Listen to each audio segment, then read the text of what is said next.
사랑하는 여러분, 찌는 듯한 더위가 기승을 부리는 여름날, 에어컨 바람에도 쉬이 가시지 않는 답답함이 혹시 여러분 마음에도 계신가요? 혹은 이른 아침, 뜨거운 햇살이 창문을 가득 채울 때 새로운 하루의 무게가 버겁게 느껴지지는 않으셨나요? 신앙생활을 시작하며 가장 먼저 배우는 기도문 중 하나가 바로 주기도문일 겁니다. 수십 년간 주일 예배마다, 식사 기도마다, 밤마다 습관처럼 입술로 고백해온 주기도문. 그렇게 오랫동안 외워왔는데도 우리는 과연 이 기도의 깊은 의미를 정말 온전히 깨닫고 있을까요? 마치 오래된 보물지도처럼 매일 보면서도 그 안에 숨겨진 진짜 보물의 위치를 알지 못하는 건 아닐까요? 솔직히 저 또한 목회자의 길을 걸어오면서 수많은 기도를 드렸지만 주기도문을 깊이 묵상하고 성경을 탐구할수록 그 안에 담긴 영적인 비밀과 놀라운 능력에 경탄을 금치 못했습니다. 이 기도는 단순히 외우는 문장이 아닙니다. 우리 주님 예수 그리스도께서 친히 가르쳐 주신 가장 완벽하고 강력한 하나님과의 소통 방식이며 우리의 삶을 변화시킬 살아있는 영적 지침서였던 것입니다. 오늘 여러분과 함께 주기도문에 감춰진 7가지 놀라운 비밀을 하나하나 깊이 파헤쳐 보려고 합니다.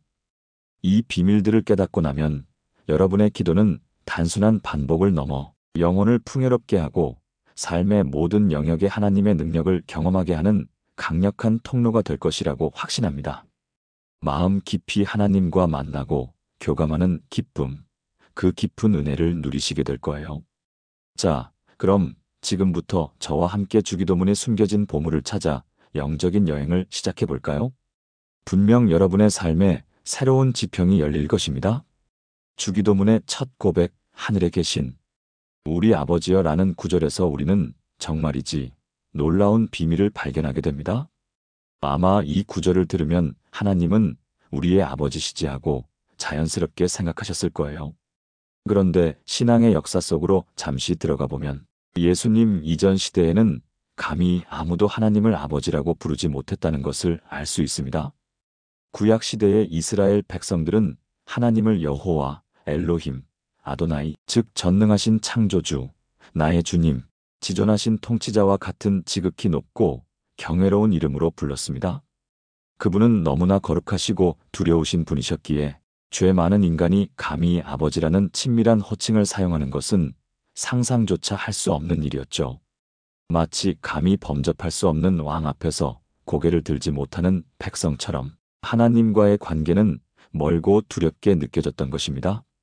그런데 우리 주 예수 그리스도께서 이 모든 장벽을 허무는 혁명적인 가르침을 주셨습니다. 마태복음 6장 9절에서 예수님은 제자들에게 이렇게 기도하라고 명령하셨습니다. 그러므로 너희는 이렇게 기도하라. 하늘에 계신 우리 아버지여.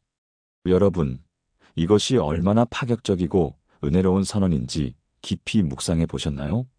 예수님은 우리를 단순히 하나님의 피조물이 아닌 하나님의 참된 자녀로, 그것도 독생자이신 예수님께서 직접 아버지라 불렀던 그 전능하신 하나님을 우리도 아버지라고 부를 수 있게 하셨습니다. 이는 우리가 감히 상상할 수 없었던 친밀한 관계로 하나님께 나아갈 수 있는 특권이자 놀라운 은혜인 것입니다. 우리는 이제 왕 앞에 엎드린 종이 아니라 사랑하는 아버지 앞에 나아가는 자녀가 된 것입니다. 그분의 품 안에서 우리는 온전한 사랑과 위로를 경험할 수 있게 된 것이죠.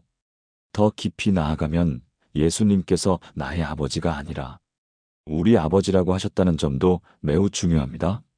이는 우리가 홀로 이 믿음의 여정을 걷는 것이 아니라는 의미를 담고 있습니다.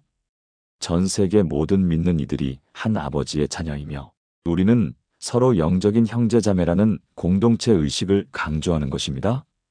이 구절을 통해 우리는 혼자가 아니라 셀 수 없이 많은 믿음의 가족들과 함께 하나님 아버지의 품 안에 있다는 사실을 깨달을 수 있습니다.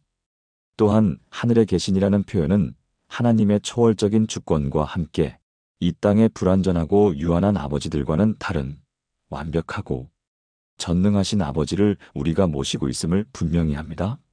세상의 어떤 아버지도 줄 수 없는 완전한 사랑과 신실함을 가지신 분임을 선포하는 것이죠. 우리가 겪는 모든 상처와 결핍을 채워주실 수 있는 분이 바로 하늘 아버지이십니다. 제가 섬기는 교회에 김순희 권사님이라는 분이 계십니다. 올해 78세이신데 8살 때 아버지를 잃고 홀어머니 밑에서 7남매의 맏딸로 자라셨습니다. 어린 나이에 가장의 역할을 해야 했기에 권사님에게 아버지라는 존재는 늘 부재했고 남들에게 아버지라는 단어를 쓰는 것조차 어색하고 불편했다고 하셨습니다. 어린 시절 겪은 아버지의 부재는 권사님의 마음에 깊은 그림자를 드리웠고 스스로 모든 것을 해결해야 한다는 강박 그리고 연약함을 보이면 사랑받지 못할 거라는 두려움으로 이어졌습니다. 교회에 다니면서 하나님 아버지라고 고백하지만 마음속 깊이 자리 잡은 아버지. 부재의 그림자 때문에 온전히 하나님을 아버지로 받아들이기가 어려우셨다고 합니다. 그러던 어느 날 권사님은 갱년기 이후 찾아온 깊은 우울감과 함께 장성한 자녀들의 독립으로 인한 허탈감에 몸져 누우셨다고 합니다. 7남매를 키우느라 평생 자신을 돌아볼 틈이 없었는데 이제 비로소 찾아온 공허함과 외로움이 권사님을 덮쳤습니다. 밤마다 잠 못 이루고 눈물만 흘리시던 중 문득 새벽 예배에서 들었던 주기도문의 첫 구절이 떠올랐다고 합니다. 하늘에 계신 우리 아버지여. 권사님은 그 구절을 읊조리다 갑자기 깨달음을 얻으셨습니다. 내가 평생 아버지가 없다고 생각하며 살았는데 나에게는 완벽하고 사랑 많으신 하늘 아버지가 계셨구나. 이 땅의 아버지가 채워주지 못했던 그 사랑과 보살핌을 하늘 아버지는 조건 없이 부어주고 계셨구나. 나는 혼자가 아니었어. 그 순간 권사님은 그동안 억눌렸던 슬픔과 아픔을 쏟아내며 주저앉으셨다고 합니다. 마치 굳게 닫혔던 댐이 터지듯 70평생 쌓아온 고통과 외로움이 눈물과 함께 씻겨 내려가는 것을 경험하셨습니다. 하나님 아버지, 제가 잘못했습니다. 이제 제가 진정으로 주님을 저의 아버지로 모시겠습니다. 제가 혼자가 아님을 믿습니다. 저의 연약함을 주님께 기꺼이 내어놓겠습니다. 그날 이후로 김순희 권사님의 마음속에 깊은 평안과 함께 치유가 시작되었습니다. 자신을 짓누르던 책임감과 외로움이 사라지고 하나님 아버지의 따뜻한 품 안에서 쉬는 법을 배우셨습니다. 이제는 약한 모습도 스스럼 없이 나누며 공동체 안에서 위로를 받고 자신과 같이 아픔을 겪는 이들을 보듬는 사랑의 어머니가 되셨습니다. 그녀는 이제 더 이상 외로운 섬이 아니었습니다. 여러분, 이것이 바로 하나님과의 관계에 대한 놀라운 비밀입니다. 우리는 하나님의 사랑받는 자녀이며 하나님은 우리의 가장 완전하고 신실한 아버지시라는 사실. 이것은 단순한 교리가 아니라 우리 삶의 모든 것을 변화시키는 강력한 진리입니다. 상처받은 마음, 채워지지 않는 갈증을 하나님 아버지께서 온전히 채워주실 수 있습니다. 그럼 우리는 이것을 어떻게 적용해야 할까요? 매일 주기도문을 외우실 때 하늘에 계신 우리 아버지여 라고 하시면서 이렇게 고백해 보세요. 하나님 아버지, 저는 오늘 아버지의 사랑받는 딸입니다. 제가 무엇을 걱정하든 무엇을 두려워하든 아버지께서 모든 것을 아시고 저를 돌보고 계십니다. 저의 연약함과 세상 아버지의 부족함에도 불구하고 아버지께서는 저의 진정한 아버지이시며 저는 아버지의 품 안에서 언제나 안전합니다. 저의 모든 아픔과 염려를 아버지께 내어드립니다. 이렇게 고백하면 여러분의 하루가 완전히 달라질 거예요. 혼자가 아니라 사랑 많으신 하나님 아버지와 함께하는 든든하고 평안한 하루가 되는 것이죠. 모든 염려와 불안을 아버지께 맡기고 그분의 완전한 사랑 안에서 참된 안식을 누리게 될 것입니다. 김순희 권사님의 이야기를 들으니 마음 깊이 울림이 있으시죠? 우리는 하나님의 사랑 안에서 언제나 안전하다는 진리를 굳게 붙잡으시길 바랍니다. 이제 이어서 경험할 놀라운 비밀은 바로 이름이 거룩히 여김을 받으시오며입니다. 이 말씀을 들으시면 어떤 생각이 드시나요? 아마 우리가 하나님의 이름을 존중하고 거룩하게 여기자는 뜻으로 이해하셨을 텐데요. 물론 그것도 맞는 의미입니다만 이 구절에는 훨씬 더 깊고 강력한 비밀이 숨어 있습니다. 히브리어 원문을 깊이 연구해보면 이 구절은 단순히 우리가 하나님의 이름을 거룩하게 여기자는 수동적인 의미가 아닙니다. 오히려 하나님께서 당신의 거룩하신 이름의 권능을 이 땅 가운데 나타내어 주시옵소서라는 능동적이고 간절한 간구입니다. 즉, 하나님께서 당신의 권능을 보이심으로써 그 이름이 온 세상의 높임을 받으시기를 기도하는 것이죠. 구약시대의 이름은 단순한 호칭이 아니었습니다. 그 사람의 본질, 성품, 그리고 권세를 나타내는 것이었어요. 하나님의 이름도 마찬가지입니다. 여호와, 엘로힘, 엘샤다이, 아도나이. 이 모든 이름들은 하나님의 속성과 능력을 보여주는 것입니다. 예를 들어 여호와 라파 치료하시는 여호와, 여호와, 의뢰 예비하시는 여호와, 여호와, 샬롬 평강의 여호와처럼 각 이름 속에 하나님의 특정 속성과 능력이 담겨 있습니다. 이 이름들을 부르고 선포할 때 그 이름이 가진 능력이 실제로 우리 삶에 임한다는 의미입니다. 우리의 삶을 통해 하나님의 살아계심이 증명되는 것입니다. 그렇기 때문에 성경은 하나님의 이름의 권능에 대해 수없이 강조합니다. 에스겔 36장 23절에서 하나님께서 이렇게 말씀하세요. 내가 열국 가운데서 더럽힘을 받은 내 큰 이름을 거룩하게 할지라. 곧 너희가 그들 중에서 더럽힌 내 이름이라. 내가 그들의 목전에서 너희로 말미암아 내 거룩함을 나타낼 때에 내가 여호와인 줄을 그들이 알리라. 여러분, 이게 무슨 뜻인지 아시나요? 하나님께서 당신의 이름을 더럽힌 자들 앞에서 그 이름의 진정한 권능과 거룩함을 나타내 보이시겠다는 약속입니다. 우리의 삶의 문제를 통해, 우리의 위기를 통해 하나님의 이름이 높임을 받게 하시겠다는 뜻이에요. 우리가 하나님의 이름이 거룩히 여김받기를 기도할 때 하나님께서는 당신의 살아있는 권세로 우리 삶에 개입하시고 역사하신다는 것이죠. 이 기도는 곧 우리의 삶을 통해 하나님의 영광이 드러나기를 간구하는 영적인 선포입니다. 우리의 작은 삶이 하나님의 크신 영광을 드러내는 통로가 될 수 있다는 놀라운 약속입니다. 제가 섬기는 교회에 박정혜 집사님이라는 분이 계십니다. 60대 초반의 박 집사님은 평생 가정을 돌보며 자녀들을 키워내신 분입니다. 넉넉하지 않은 살림에도 늘 감사하며 신앙생활을 열심히 하셨습니다. 그런데 몇 년 전 갑작스럽게 남편이 뇌졸중으로 쓰러져 오랜 병원 생활을 시작하게 되셨습니다.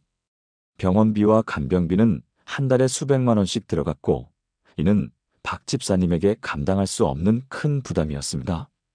설상가상으로 장성한 두 아들마저 사업 실패와 직장 해고로 어려움을 겪게 되면서 집안의 모든 경제적 무게가 박 집사님의 어깨 위에 놓이게 되었습니다. 밤마다 잠 못 이루고 하나님, 왜 저희 가정에 이런 시련을 주십니까? 제가 뭘 잘못했길래 저희 힘으로는 아무것도 할 수 없습니다. 절망감에 눈물로 베개를 적시며 하나님을 원망하는 마음까지 드셨다고 합니다. 주변 사람들은 그녀를 동정했고 어떤 이들은 열심히 믿어도 소용없네라고 수군거리며 그녀의 믿음을 시험하기도 했습니다.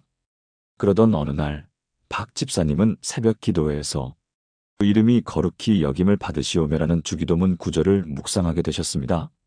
목사님의 설교를 통해 하나님의 이름에는 살아있는 권능이 있다는 말씀을 듣게 되었고 박 집사님의 기도가 완전히 바뀌었습니다. 하나님, 지금 저희 가정은 풍비박산이 났습니다. 남편은 병상에 누워있고 자식들은 좌절하고 있습니다. 사람들이 저희 가정을 비웃고 조롱합니다. 하지만 이 모든 상황을 통해 하나님의 이름이 거룩히 여김받게 해주세요. 주님의 영광이 저희 가정의 회복을 통해 드러나게 해주세요. 저는 주님의 이름의 권능을 믿습니다. 이 고난을 통해 하나님의 이름이 높임을 받으실 줄 믿습니다. 이렇게 간절히 기도하기 시작했다고 하세요. 그녀의 기도는 단순히 문제 해결을 넘어 하나님의 영광을 구하는 강력한 선포가 되었습니다. 매일 아침 출근길, 병원에서 남편을 간병하는 시간, 밤늦게 잠자리에 들기 전 틈만 나면 하나님의 이름을 부르며 기도하셨습니다. 여호와 라파, 치료하시는 하나님, 저희 남편을 고쳐주세요. 여호와 이레, 예비하시는 하나님, 저희 자녀들에게 새로운 길을 열어주세요. 여호와 샬롬, 평강의 하나님, 저희 가정에 평안을 주세요.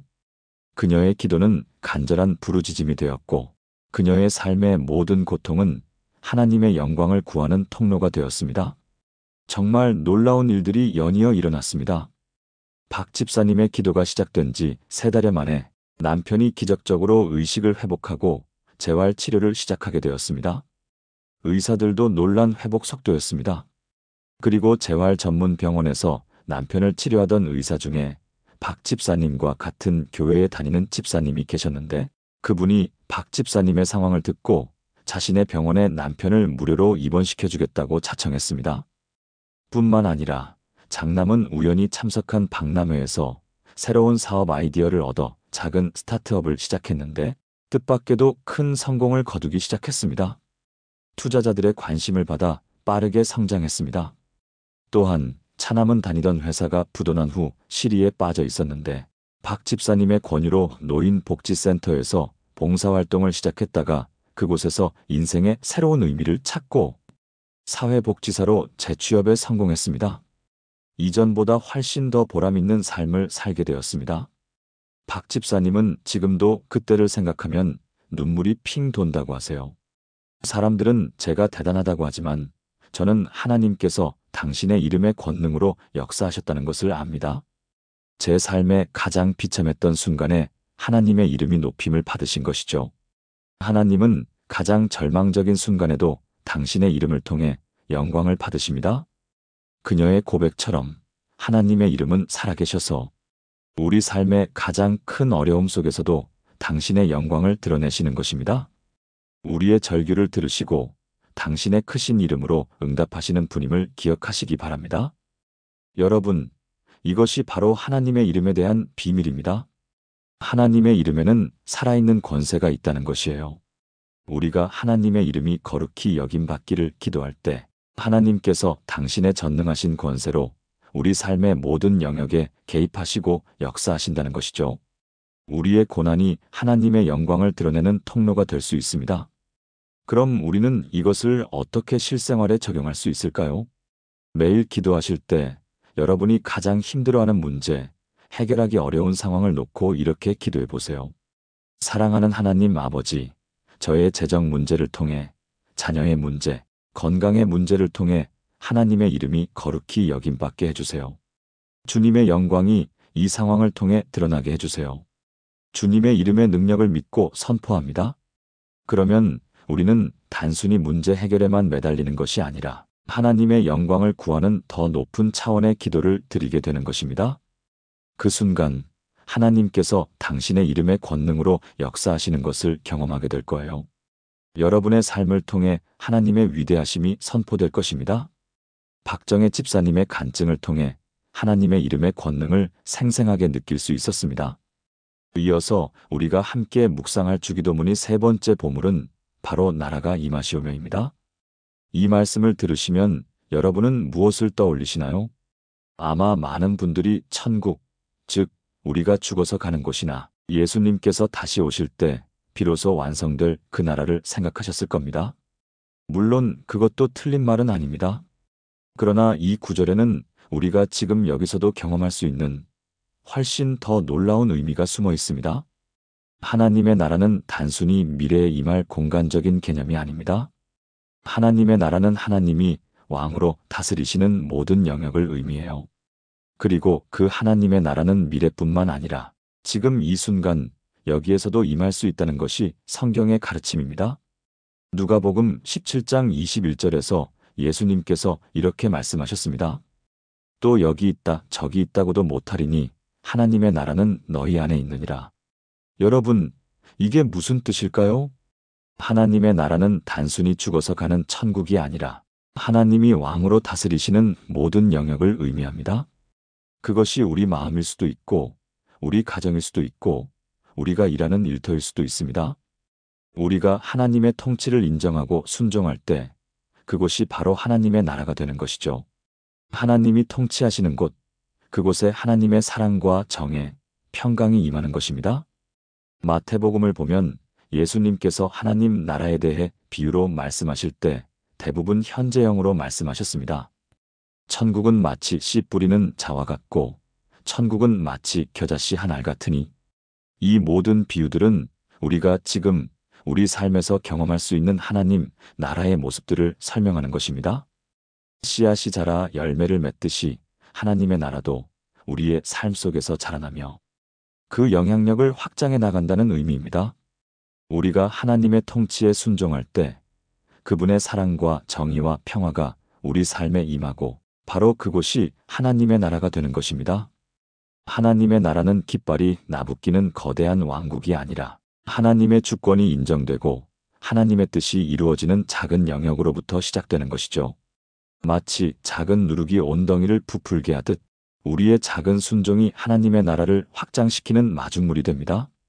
우리의 깨어진 가정에도 굳게 닫힌 마음에도 하나님의 나라가 임할 수 있습니다. 제가 섬기는 교회에 이숙자 권사님이라는 분이 계십니다. 70대 초반이신 이 권사님은 40년 가까이 남편과 함께 해오신 식당을 운영하셨습니다. 그런데 10년 전부터 남편과의 갈등이 깊어지셨다고 합니다. 남편은 은퇴 후 집에 있는 시간이 길어지면서 사소한 일에도 권사님에게 화를 내고 짜증을 냈습니다. 툭하면 권사님의 신앙생활에 대해 비난했고 교회에 나가는 것조차 못마땅해 했습니다. 권사님은 몇 번이고 화를 냈지만 남편의 태도는 변하지 않았고 오히려 언성이 높아지는 일이 잦아졌습니다.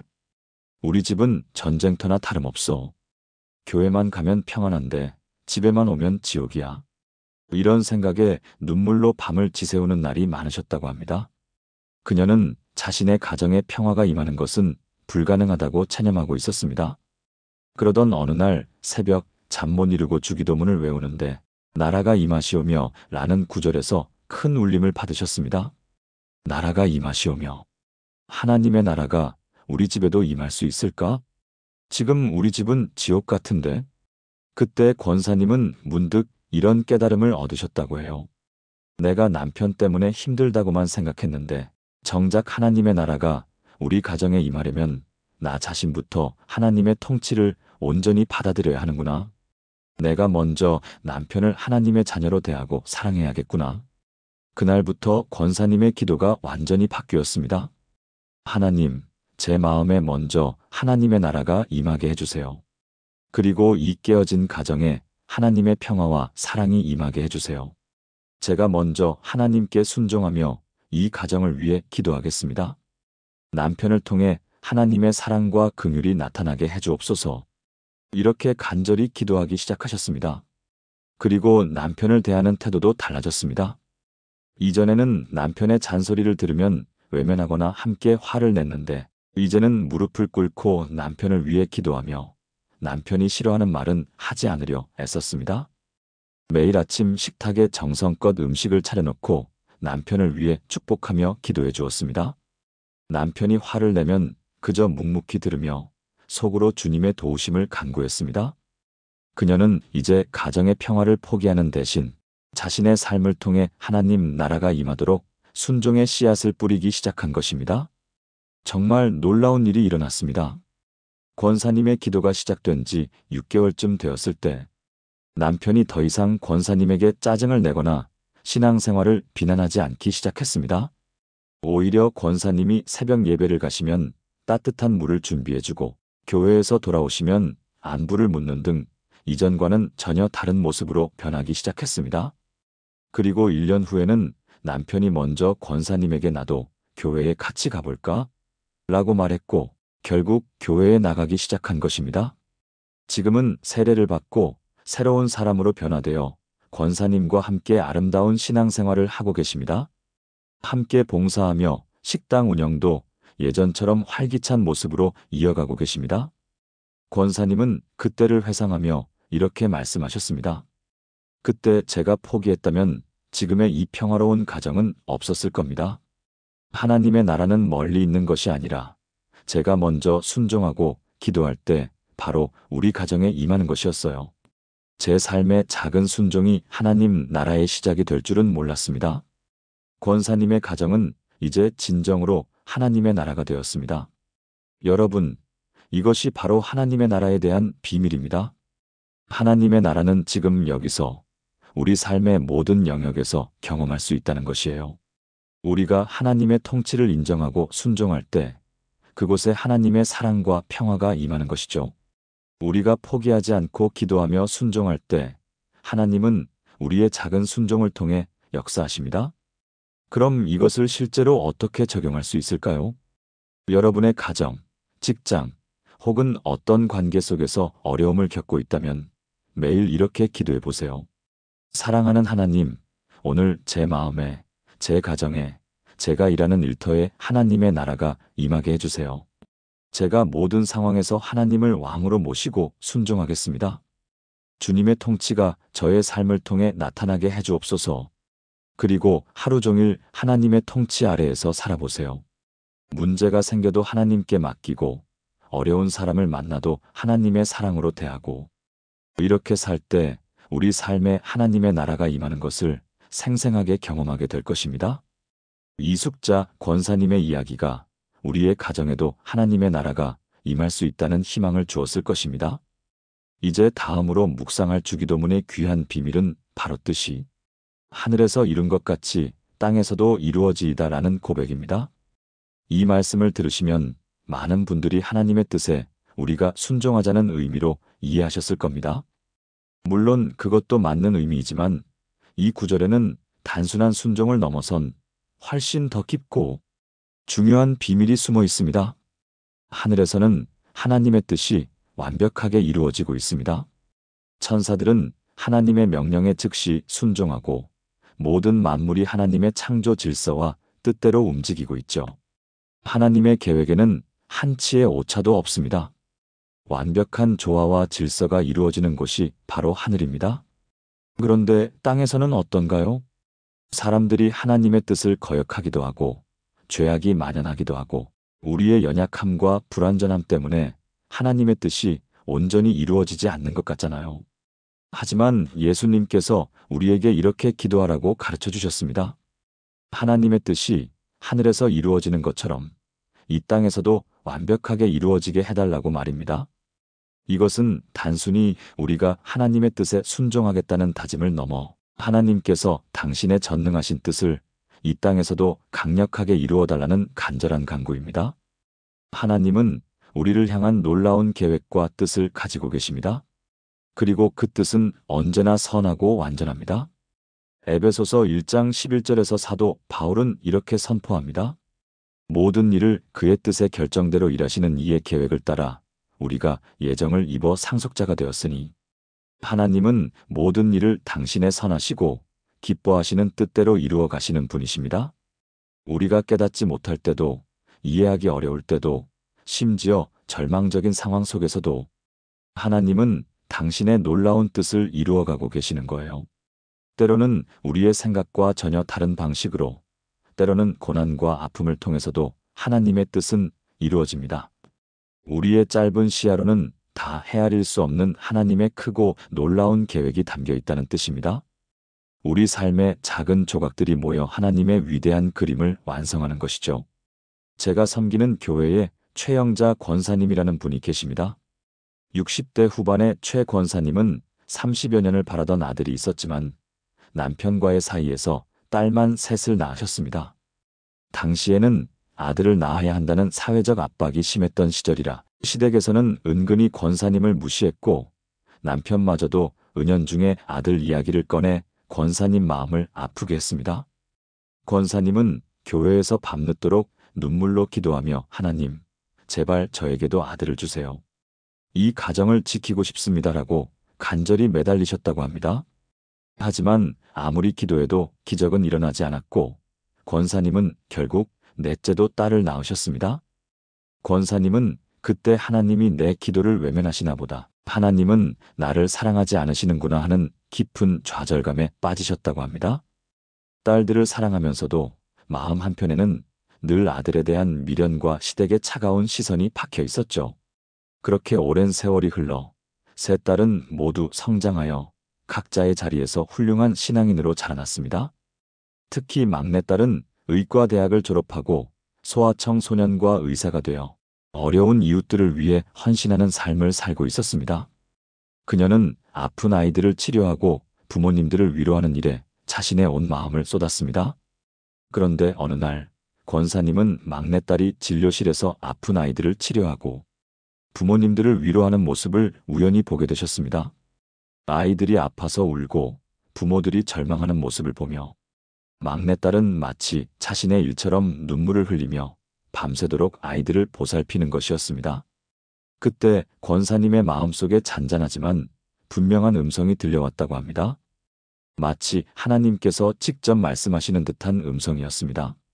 너가 그토록 원하던 아들이 아니라 딸을 주었던 것은 이 아이를 통해 이 땅의 수많은 아픈 아이들을 치유하고 상처받은 부모들의 마음을 위로하기 위함이었단다.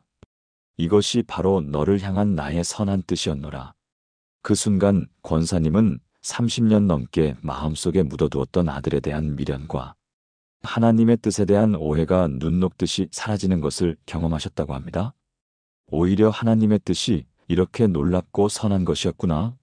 내가 그릇된 욕심으로 하나님의 큰 그림을 보지 못했구나. 주님, 용서해 주세요. 그리고 감사합니다. 하며 통곡하며 하나님께 감사드렸다고 합니다. 이제는 딸 셋을 낳게 하신 하나님의 뜻을 온전히 받아들이고 감사하며 살고 계십니다. 시댁의 시선도 더 이상 권사님을 아프게 하지 못합니다. 지금 권사님은 내 딸과 함께 온전히 하나님의 뜻을 따르며 감사하는 삶을 살고 계십니다. 막내딸은 제가 의사가 된 것은 엄마의 눈물 기도 덕분입니다. 하나님이 엄마의 기도를 들으신 것이죠. 하나님은 가장 선한 길로 인도하십니다라고 말한다고 합니다. 여러분, 이것이 바로 하나님의 뜻에 대한 비밀입니다. 하나님의 뜻은 항상 선하고 완전하다는 것이에요. 우리가 이해하지 못할 때도, 받아들이기 어려울 때도, 심지어 절망적인 상황 속에서도 하나님의 뜻은 우리에게 가장 최선이라는 것이죠. 그분의 뜻이 이루어질 때 우리의 삶은 가장 복된 길로 인도됩니다. 우리의 한계를 넘어선 하나님의 지혜와 사랑을 믿으시기 바랍니다. 그럼 이것을 우리 삶에 어떻게 적용할 수 있을까요? 삶의 어려운 상황에 처했을 때, 혹은 내가 원하는 대로 되지 않을 때, 먼저 내 뜻을 내려놓고 하나님의 뜻을 간절히 구해보세요. 하나님, 제가 원하는 것이 아니라 하나님께서 원하시는 가장 선한 뜻이 제 삶을 통해 이루어지게 해주세요.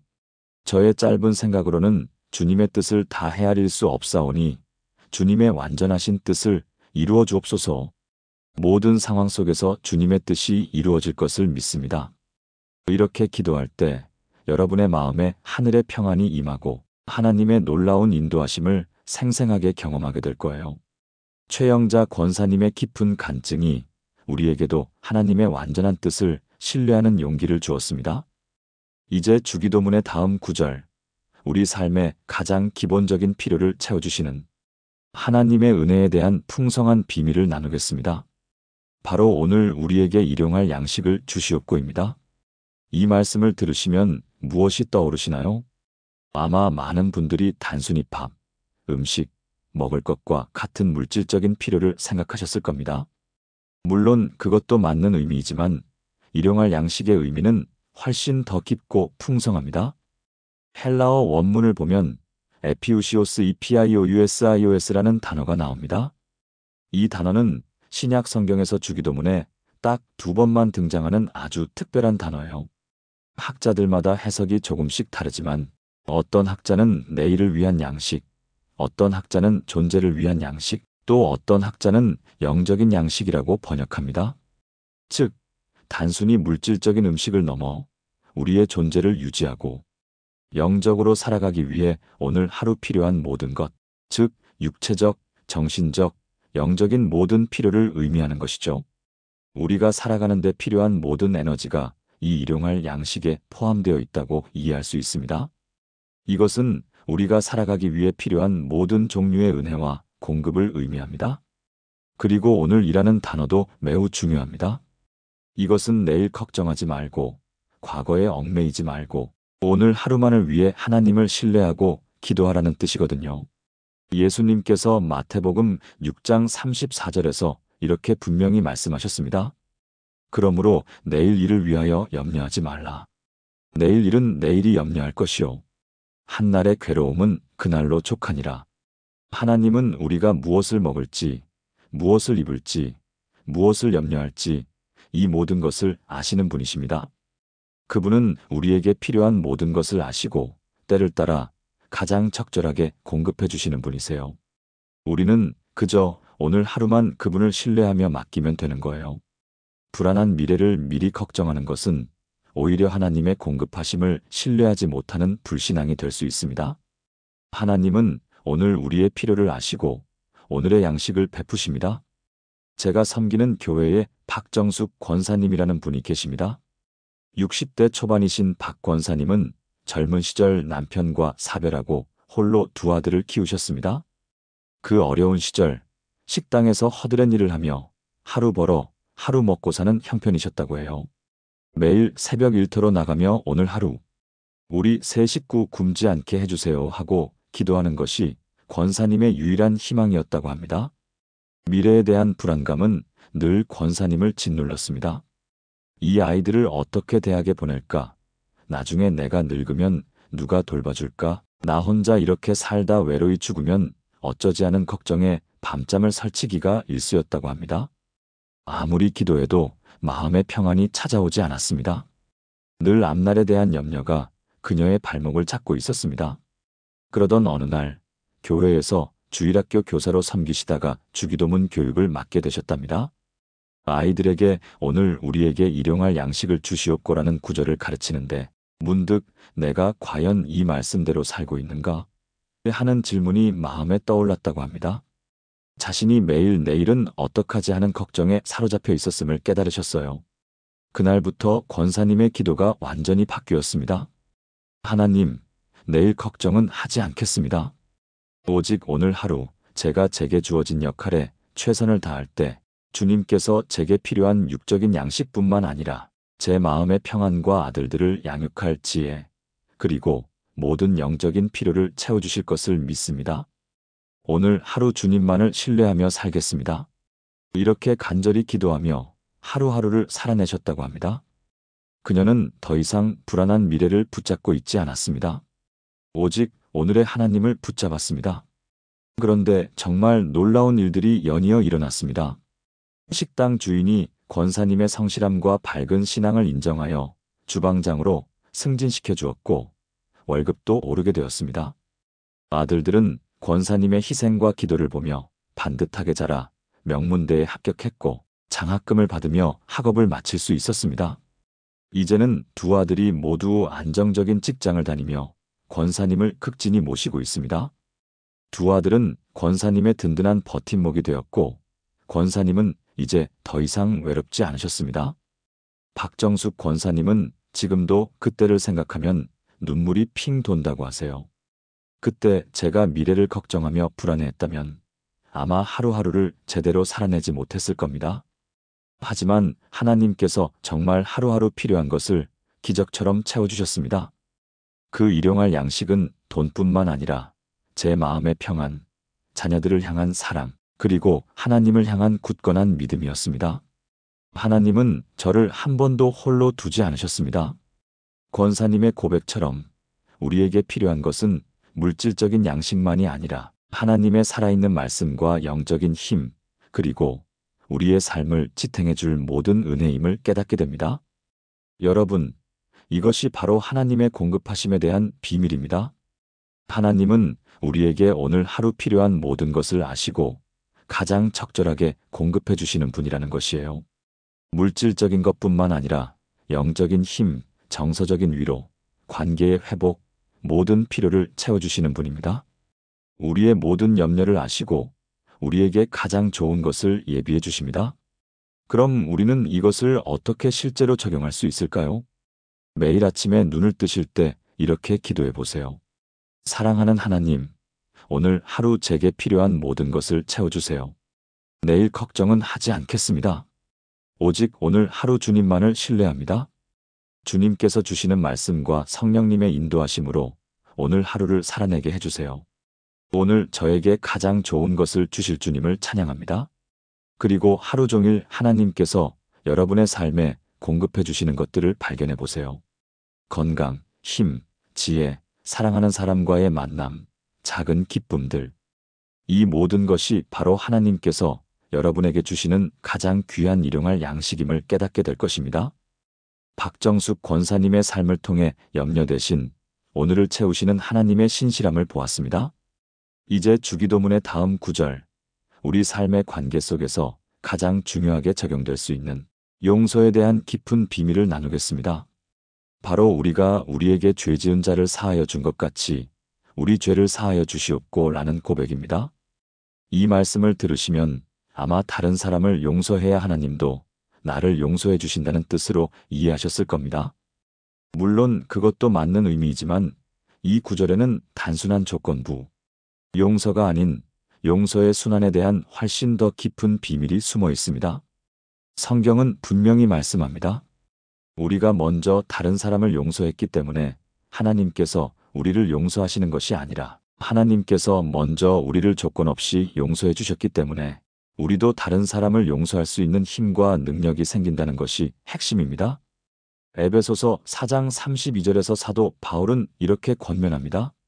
서로 친절하게 하며 불쌍히 여기며 서로 용서하기를 하나님이 그리스도 안에서 너희를 용서하심과 같이 하라. 여기서 중요한 것은 순서입니다. 하나님이 먼저 우리의 모든 죄를 그리스도 안에서 용서해 주셨고 그 헤아릴 수 없는 용서의 은혜를 우리가 깨달을 때 비로소 우리도 다른 사람을 용서할 수 있는 마음이 열린다는 것이죠. 이 말씀은 용서가 감정의 문제가 아니라 하나님의 은혜에 대한 믿음의 반응임을 보여줍니다. 우리가 받은 용서의 크기를 깨달을 때 우리는 용서할 수 없는 사람도 용서할 수 있는 능력을 얻게 됩니다. 그런데 용서가 왜 이렇게 중요할까요? 다른 사람을 용서하지 않으면 우리 마음속에 분노, 원망, 미움의 쓴 뿌리가 깊이 박히게 됩니다. 이 쓴 뿌리는 결국 우리 자신을 갉아먹고 고통스럽게 만들 뿐만 아니라 우리의 영혼을 병들게 하고 주변 사람들에게까지 악영향을 미칩니다. 쓴 뿌리는 마치 몸 안의 암세포처럼 우리를 서서히 죽음으로 이끌 수 있습니다. 히브리서 12장 15절에서는 이렇게 경고합니다. 너희는 돌아보아 하나님의 은혜에 이르지 못하는 자가 있는지 또 쓴 뿌리가 나서 괴롭게 하고 많은 사람이 이로 말미암아 더러워지는 일이 있는지 살펴보라. 용서하지 않는 마음은 우리를 묶어두고 하나님의 은혜에서 멀어지게 하는 강력한 독이 될 수 있습니다.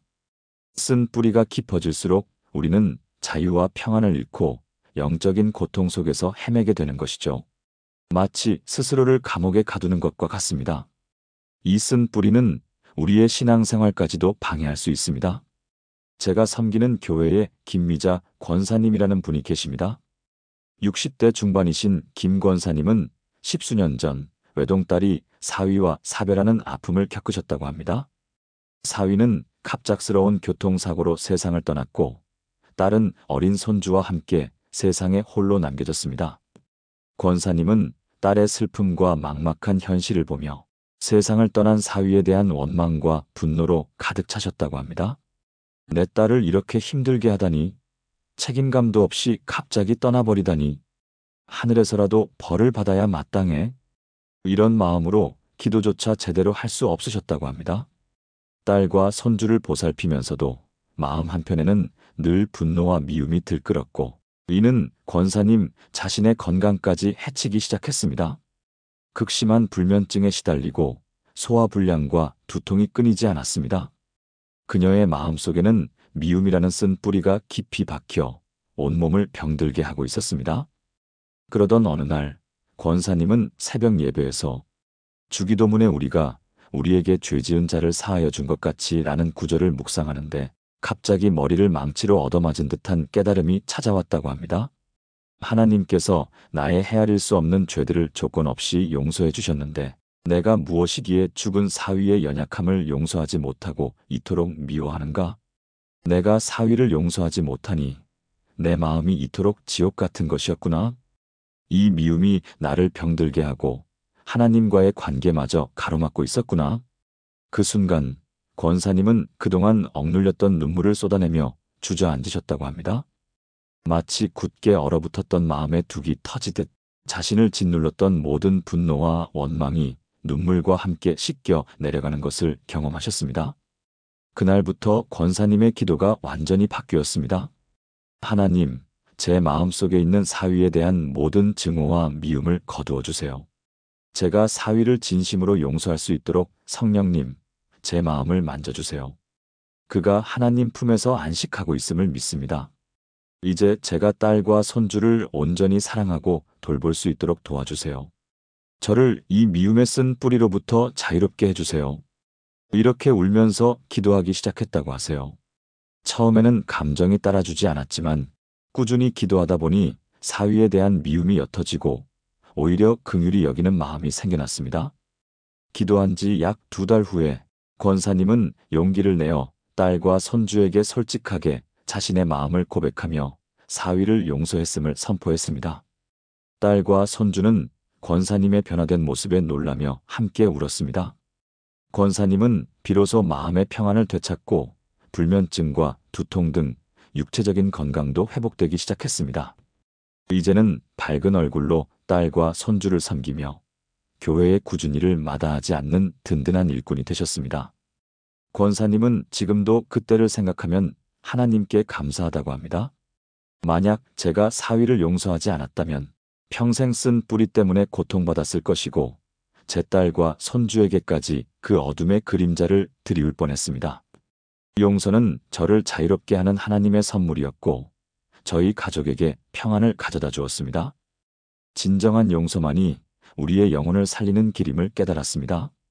권사님은 용서를 통해 마음의 평안을 얻고 이제는 자신과 같이 아픔을 겪는 이웃의 상처를 보듬는 사랑의 통로로 사용되고 계십니다. 여러분, 이것이 바로 용서에 대한 비밀입니다.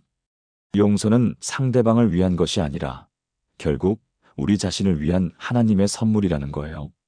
우리가 진정으로 용서할 때 우리 마음이 자유로워지고 비로소 하나님의 온전한 용서와 평안을 경험하게 되는 것입니다. 억압되었던 영혼이 자유를 얻는 것이죠. 우리의 어깨를 짓누르던 무거운 짐이 사라지는 경험입니다. 그럼 이것을 어떻게 실제로 적용할 수 있을까요? 혹시 여러분의 마음속에 아직 용서하지 못한 사람이 있다면, 혹은 해결되지 않은 갈등으로 고통받고 있다면 오늘부터 그 사람을 위해 진심으로 기도해 보세요. 사랑하는 하나님, 제 마음속에 있는 그 사람에 대한 모든 원망과 미움을 거두어 주세요. 주님께서 저를 용서하신 것처럼 저도 그 사람을 용서할 수 있는 마음을 주세요. 그리고 그 사람을 축복해 주세요. 이 미움에 쓴 뿌리로부터 저를 자유롭게 해주세요. 처음에는 감정이 따라주지 않을 수도 있습니다.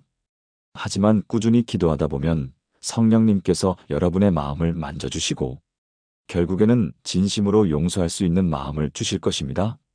그때 여러분의 삶에 놀라운 자유와 치유가 임할 것을 믿으시기 바랍니다. 김미자 권사님의 깊은 용서의 간증을 통해 우리는 참된 자유를 얻는 길을 보았습니다. 이제 주기도문의 마지막, 가장 강력한 비밀을 나눌 차례입니다. 바로 우리를 시험에 들게 하지 마시옵고 다만 악에서 구하시옵소서 아멘이라는 간절한 기도입니다. 이 마지막 구절을 들으시면 많은 분들이 하나님께서 우리에게 시험을 주신다고 오해하시곤 합니다. 그러나 사실은 그렇지 않아요. 성경은 분명히 말씀합니다. 야고보서 1장 13절에서 이렇게 선포합니다.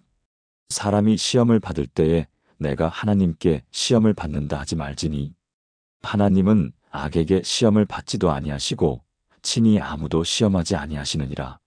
하나님은 우리를 죄에 빠뜨리거나 넘어지게 하기 위해 시험하시는 분이 아니십니다.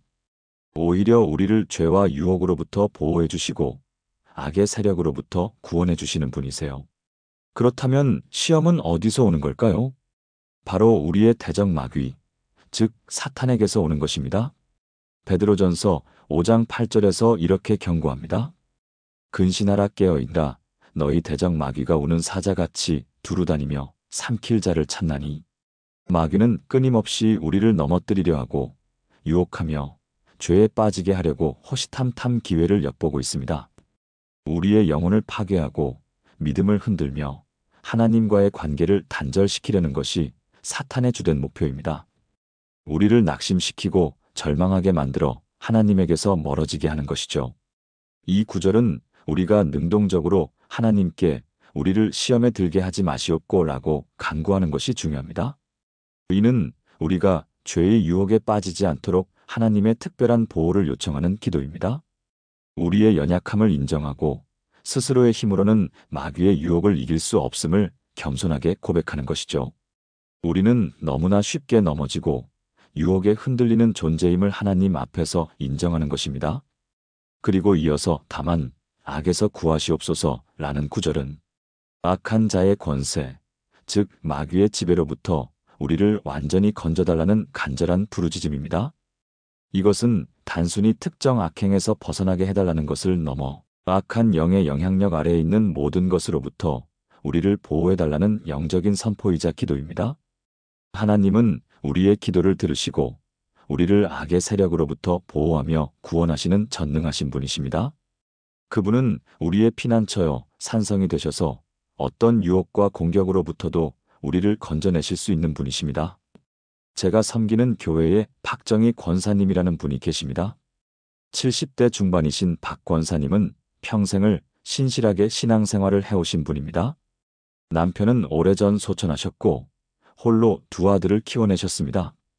그런데 몇 년 전부터 주변 지인들이 시작한 온라인 투자 사기에 휘말려 노후 자금을 크게 잃게 되셨다고 합니다.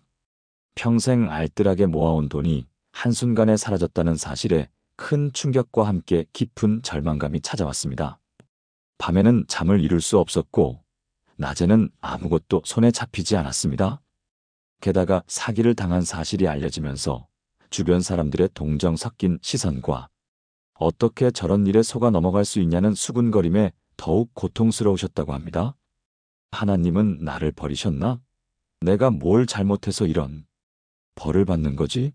하는 마음에 신앙까지 흔들리기 시작했다고 합니다. 교회에 나가는 것조차 힘들어졌고 마음속에 나는 이제 틀렸어, 희망이 없어라는 악한 생각이 가득 찼습니다. 그녀는 마치 깊은 수렁에 빠진 듯 악한 유혹과 절망의 생각들이 그녀의 영혼을 잠식하려 했습니다. 그러던 어느 날 새벽 잠 못 이루고 뒤척이다가 문득 주기도문의 마지막 구절이 떠올랐다고 합니다. 우리를 시험에 들게 하지 마시옵고 다만 악에서 구하시옵소서. 권사님은 그 구절을 읊조리다 갑자기 온몸에 전율이 흐르고 마음에 큰 깨달음이 찾아왔다고 합니다. 아, 이것은 마귀가 나를 넘어뜨리려는 시험이었구나. 이 절망감과 좌절감은 하나님이 주신 것이 아니라 사탄이 나를 무너뜨리려는 수작이었구나. 나는 이 악한 생각에 사로잡혀 있었어. 그 순간 권사님은 그동안 자신을 짓눌렀던 절망감과 자괴감에서 벗어나 힘껏 주님의 이름을 부르며 기도하기 시작했습니다. 하나님, 제가 지금 사탄의 시험에 빠져 있습니다. 이 절망과 좌절, 수치심에서 저를 구원해 주세요. 저를 악에서 건져 주세요. 주님만이 저를 악한 영으로부터 자유롭게 하실 수 있습니다. 제가 다시 일어설 수 있도록 저를 붙들어 주세요. 이렇게 간절히 기도하기 시작했다고 하세요. 그리고 매일 아침 저녁으로 이 구절을 붙잡고 기도하셨습니다. 또한 목사님께 자신의 상황을 솔직하게 말씀드리고 영적인 도움을 받으며 치유를 위해 노력하셨습니다. 그녀는 악한 세력과의 영적 싸움을 시작한 것입니다. 정말 놀라운 일이 일어났습니다. 기도한 지 한 달도 채 되지 않아 박 권사님을 짓누르던 깊은 우울감과 불안감이 거짓말처럼 사라지는 것을 경험하셨습니다. 밤에도 편안하게 잠들 수 있게 되었고 마음속에 다시 평안과 기쁨이 찾아왔습니다. 하나님에 대한 신뢰가 회복되었고 말씀이 다시 꿀처럼 달게 느껴졌습니다. 그리고 놀랍게도 사기를 당했던 노후, 자금 중 일부가 법적인 절차를 통해 극적으로 회수되는 기적을 경험했습니다. 변호사를 통해 해결이 불가능하다고 했던 돈이 하나님의 도우심으로 되찾아진 것이었습니다. 박 권사님은 지금도 그때를 생각하면 하나님께 감사하다고 합니다.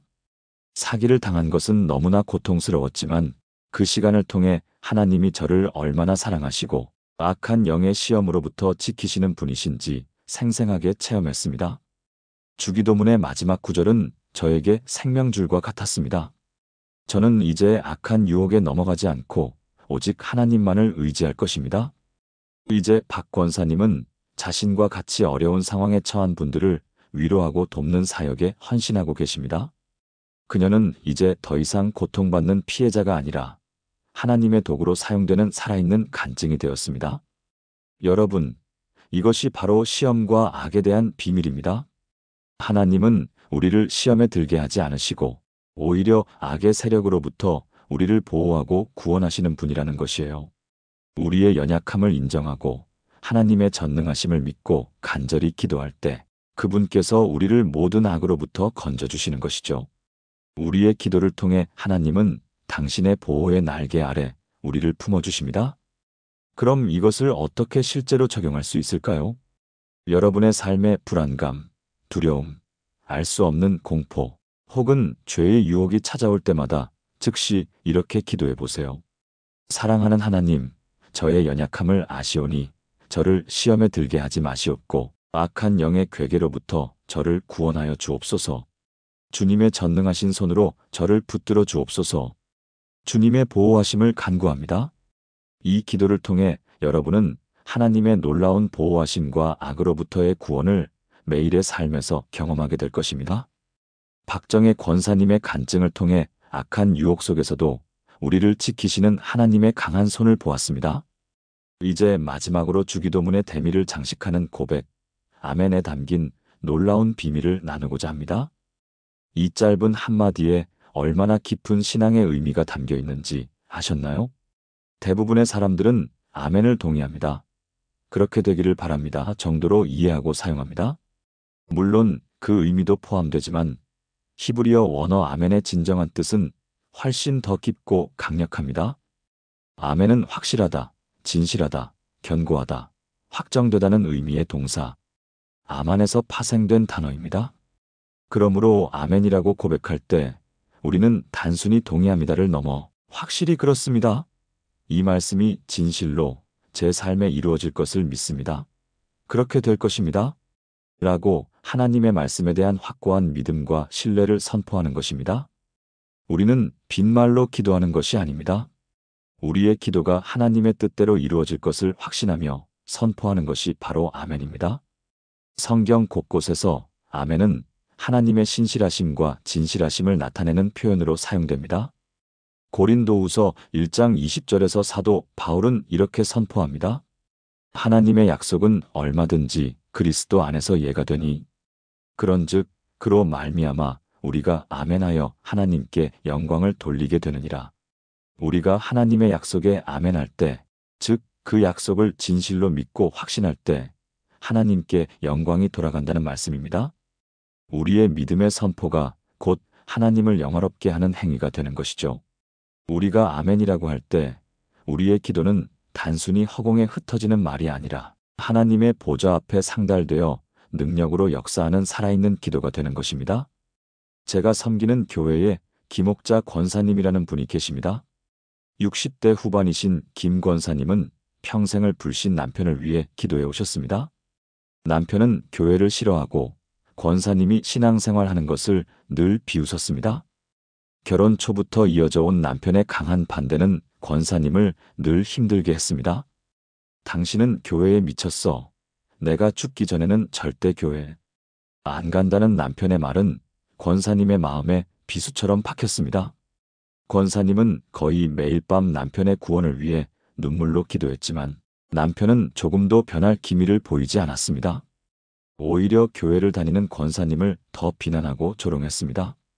하나님, 언제쯤 제 남편이 예수님을 믿을 수 있을까요? 제 기도가 너무 부족한가요? 이런 마음에 지치고 낙심하는 날이 많으셨다고 합니다. 믿음이 흔들리고 포기하고 싶은 순간도 많았습니다. 그러던 어느 날 권사님은 새벽 예배에서 주기도문의 마지막 구절을 묵상하며 목사님의 아멘 설교를 듣게 되셨습니다. 목사님은 아멘은 단순한 동의가 아니라 하나님의 약속이 내 삶에 이루어질 것을 믿는 확고한 선포입니다. 라고 강조하셨습니다. 그 순간 권사님의 마음속에 얼어붙었던 믿음이 다시 뜨겁게 살아나는 것을 느끼셨다고 합니다. 그래, 나는 지금까지 그저 습관적으로 아멘이라고 했구나. 진정으로 하나님의 약속이 내 남편에게 이루어질 것을 확신하지 못했구나. 그날부터 권사님의 기도가 완전히 바뀌었습니다. 사랑하는 하나님, 제 남편 이정훈이 예수님을 영접하고 구원받을 것을 믿습니다. 오늘 제가 드리는 이 기도가 확실히 이루어질 것을 믿고 아멘합니다. 하나님의 구원 계획이 제 남편에게 반드시 이루어질 줄 믿습니다. 아멘. 이렇게 강력한 믿음으로 아멘을 선포하며 기도하기 시작했다고 하세요. 주변 사람들에게도 제 남편은 반드시 예수 믿고 구원받을 겁니다. 아멘. 하고 확신에 차서 이야기하셨습니다. 어떤 이는 비웃었지만 권사님은 흔들리지 않으셨습니다. 그녀의 마음에는 믿음의 확신이 가득했습니다. 정말 놀라운 일이 일어났습니다. 권사님의 기도가 시작된 지 1년여 만에 그토록 완고했던 남편이 갑자기 몸이 아프다며 병원에 갔는데 위암 말기 판정을 받게 되었습니다. 권사님은 하늘이 무너지는 것 같았지만 절망하는 대신 더욱 간절히 기도하며 아멘을 외쳤습니다. 그리고 병상에 있는 남편에게 예수님을 전하기 시작했습니다. 놀랍게도 남편은 이전과 달리 권사님의 말을 묵묵히 들었습니다. 그리고 마지막 힘을 다해 이렇게 고백했다고 합니다. 여보, 내가 평생 당신을 힘들게 했어. 미안해. 그리고 당신이 믿는 하나님, 그 하나님이 진짜라면 나도 그분을 믿고 싶어. 남편은 권사님에게 세례를 받고 싶다고 말했고 교역자들을 통해 세례를 받은 후 편안히 눈을 감으셨다고 합니다. 김옥자 권사님은 지금도 그때를 생각하면 하나님께 감사하다고 합니다. 남편의 죽음은 슬프지만 그 영혼이 구원받았다는 사실에 감사드립니다. 제가 아멘이라는 믿음의 고백을 통해 하나님의 약속이 제 삶에 이루어진 것을 경험했습니다. 하나님은 저의 아멘 기도를 들으시고 가장 놀라운 방법으로 응답해 주셨습니다. 권사님은 이제 더 큰 믿음으로 다른 이들의 영혼 구원을 위해 기도하며 삶의 마지막 순간까지 하나님께 아멘으로 응답하며 살겠다고 다짐하고 계십니다. 여러분, 이것이 바로 아멘에 담긴 비밀입니다. 아멘은 단순한 끝맺음이 아니라 하나님의 말씀에 대한 우리의 확고한 믿음의 선포이자 그 말씀이 우리 삶의 능력으로 이루어질 것을 확신하는 승리의 고백입니다. 우리가 아멘이라고 할 때 하나님께서는 우리의 믿음을 보시고 역사하시는 것입니다. 그럼 이것을 어떻게 실제로 적용할 수 있을까요? 앞으로 기도하실 때 여러분이 가장 간절히 바라는 기도 제목을 놓고 이렇게 고백해 보세요. 하나님, 이 기도가 반드시 이루어질 것을 믿습니다. 주님의 약속이 제 삶에 그대로 성취될 것을 확신합니다. 그러하옵니다. 아멘. 그리고 여러분의 삶 속에서 하나님의 약속이 하나씩 이루어져 가는 것을 생생하게 경험하게 될 것입니다. 주기도문에 숨겨진 놀라운 비밀들, 우리의 삶을 변화시키는 기도의 능력. 사랑하는 여러분, 지금까지 우리는 주기도문에 숨겨진 7가지 놀라운 비밀을 함께 깊이 묵상해 보았습니다. 우리는 먼저 하늘에 계신 우리 아버지여라는 고백을 통해 우리가 지극히 높으신 하나님의 사랑받는 자녀이며 가장 완전하고 친밀한 관계 속에서 하나님께 나아갈 수 있는 특권이 주어졌음을 깨달았습니다. 우리의 아픔과 상처까지도 보듬으시는 하늘 아버지의 무한한 사랑을 말입니다. 이어서 이름이 거룩히 여김을 받으시오며 라는 기도를 통해 하나님의 이름에는 살아있는 전능하신 권세가 담겨 있으며 우리가 그 이름의 영광을 구할 때 하나님께서 우리 삶 가운데 역사하심을 배웠습니다. 우리의 절망 속에서도 하나님의 이름이 높임을 받으시는 놀라운 역사를 말입니다. 그리고 나라가 임하시오며 라는 간구를 통해 하나님의 나라는 단순히 미래에 임할 천국만이 아니라 우리가 하나님의 통치를 인정하고 순종할 때 지금 여기서도 경험될 수 있음을 확인했습니다. 우리의 가정이, 우리의 삶의 터전이 하나님의 통치 아래에서 평안과 기쁨이 넘치는 하나님의 나라가 될 수 있다는 희망을 보았죠. 또한 뜻이 하늘에서 이룬 것 같이 땅에서도 이루어지이다라는 고백을 통해 하나님의 뜻은 언제나 선하고 완전하며 우리의 짧은 시야로는 다 헤아릴 수 없는 그분의 놀라운 계획이 우리 삶을 통해 이루어짐을 깨달았습니다. 우리가 이해하지 못하는 순간에도 하나님은 가장 선한 길로 우리를 인도하고 계십니다.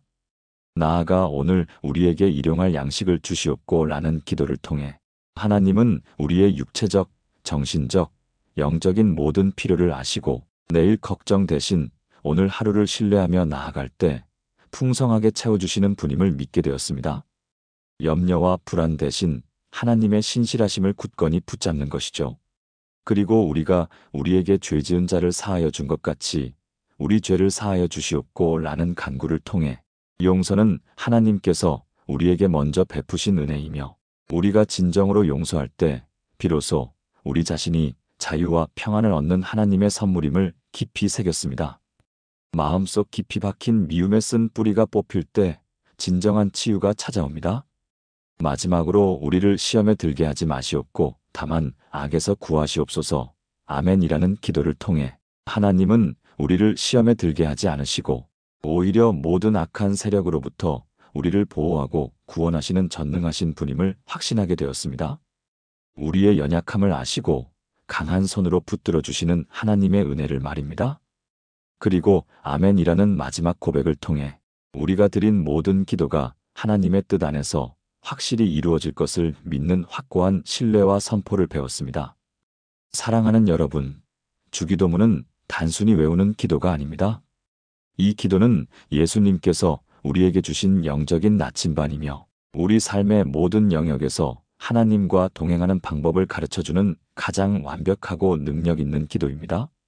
오늘 우리가 나눈 7가지 비밀을 기억하시고 앞으로 주기도문을 외우실 때마다 이 깊은 의미들을 묵상하며 기도해 보시기를 간절히 권면합니다. 이제 주기도문은 여러분에게 새로운 능력이 될 것이며 여러분의 삶의 모든 순간에 하나님의 놀라운 역사를 경험하게 하는 통로가 될 것입니다. 여러분의 기도가 단순한 반복을 넘어 살아계신 하나님과의 친밀한 대화가 되기를 소망합니다.